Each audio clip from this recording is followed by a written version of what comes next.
प्रिय विद्यार्थियों, आज हम बीए पार्ट सेकंड के लिए ब्रिटिश संविधान में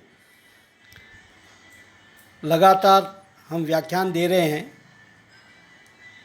लेकिन महत्वपूर्ण निबंधात्मक प्रश्नों को हमने पीपीटी सहित वीडियो रिकॉर्डिंग करके आपकी सेवा में प्रस्तुत किए हैं।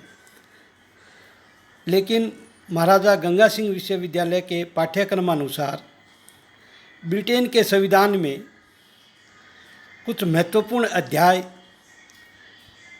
फर्स्ट यूनिट में शेष रह गए थे, जिनमें हम लघु उत्तरात्मक प्रश्न के तौर पर आज सर्वप्रथम आपको रूल ऑफ लॉ, विधि के शासन के बारे में जानकारी प्रदान करेंगे। इंग्लैंड अपनी स्वस्थ कानूनी व्यवस्था व न्याय प्रणाली के लिए प्रसिद्ध है। जिस प्रकार वहाँ राजतंत्र का लोकतंत्रीकरण हुआ, उसी प्रकार कानून व्यवस्था व न्याय व्यवस्था का विकास हुआ। व्यक्ति के अधिकारों व उसकी स्वतंत्रता की रक्षा के लिए इंग्लैंड में शासन शासक वर्ग का नहीं वरन कानून का शासन समझा जाता है, जो वहाँ के संविधान की प्रमुख विशेषता मानी जाती है। सर्वप्रथम कानून के शासन का क्या तात्पर्य है? Meaning of the rule of law. Britain में कानून के शासन से तात्पर्य यह है कि वहाँ व्यक्ति विशेष सर्वोच्च न होकर कानून की सर्वोच्चता है।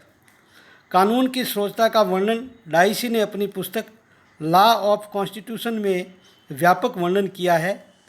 डाइसी की विवेचना के अनुसार कानून के शासन का तात्पर्य है कानून सर्वोच्च है, किसी व्यक्ति विशेष की इच्छा सर्वोच्च नहीं है।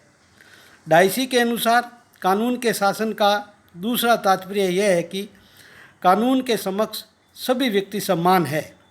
डाइसी के अनुसार हमारे लिए प्रधानमंत्री से लेकर एक सिपाही तक या एक कर वसूल करने वाले कर्मचारी का दायित्व उतना ही है जितना किसी साधारण नागरिक का होता है। कानून के शासन का तीसरा अर्थ यह है कि ब्रिटेन की कानून व्यवस्था फ्रांस की कानून व्यवस्था से भिन्न है, क्योंकि फ्रांस में दोहरी कानून व्यवस्था है।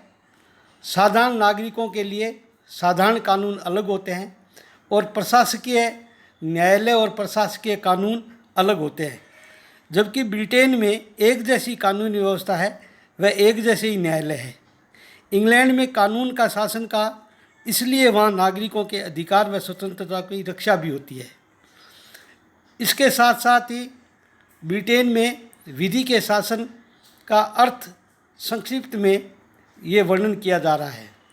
दूसरा प्रश्न है ब्रिटेन के संविधान में, जो विश्वविद्यालय परीक्षा के प्रश्न पत्र में पूछा जाता है। ब्रिटेन में दलीय प्रणाली की विशेषताओं का वर्णन कीजिए। अंग्रेजी संविधान में सभी लेखक इस बात पर सहमत है कि दलीय प्रणाली इंग्लैंड के राजनीतिक जीवन की आधारशिला है। जेनिंग्स ने लिखा है, ब्रिटिश शासन राजनीतिक दलों से ही प्रारंभ होता है और राजनीतिक दलों से ही उसका अंत होता है।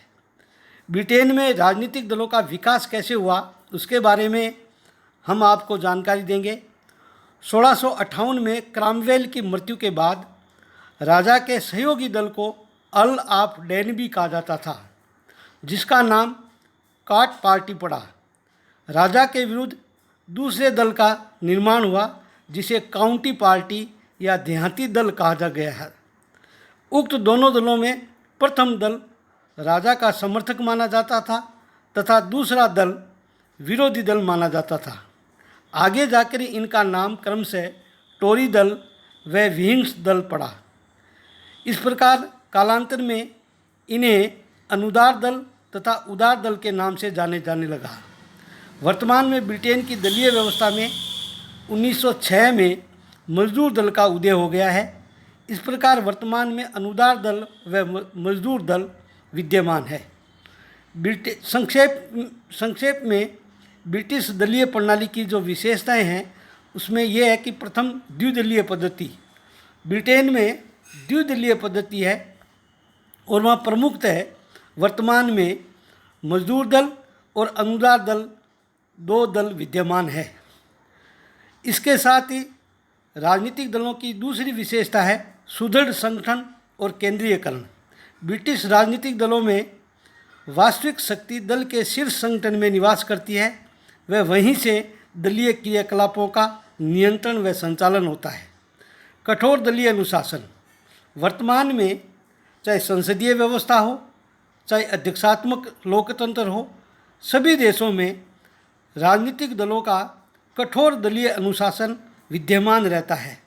ब्रिटेन में भी राजनीतिक दलों में कठोर दलीय अनुशासन होता है तथा दलीय सचेतक पार्टी व्हीप्स के माध्यम से नेता सभी सदस्यों को निर्देश देते रहते हैं और सदस्यों के लिए इन निर्देशों का पालन करना आवश्यक होता है। नेता की सर्वोच्च स्थिति। ब्रिटेन में राजनीतिक दल में दोनों राजनीतिक दलों में सर्वोच्च दलीय अध्यक्ष का सर्वोच्च स्थिति होती है और इसके साथ साथ ही सुदृढ़ विपक्ष का राजनीतिक दल। ब्रिटेन में द्विदलीय पद्धति होने के कारण एक राजनीतिक दल जब सत्ता प्राप्त कर लेता है तो उसके साथ साथ ही मजबूत विरोधी दल होता है और इसीलिए विपक्ष के राजनीतिक दल या विरोधी दल के नेता जो होता है वो एक तरह से शैडो गवर्नमेंट बना के रखता है, छाया मंत्रिमंडल बना के रखता है। इस प्रकार संक्षेप में ब्रिटेन में दलीय प्रणाली की ये विशेषताएं जो विश्वविद्यालय में पूछी जाती है, विद्यार्थियों के लिए ये जानकारी उपलब्ध करवाई जा रही है। धन्यवाद। जय हिंद।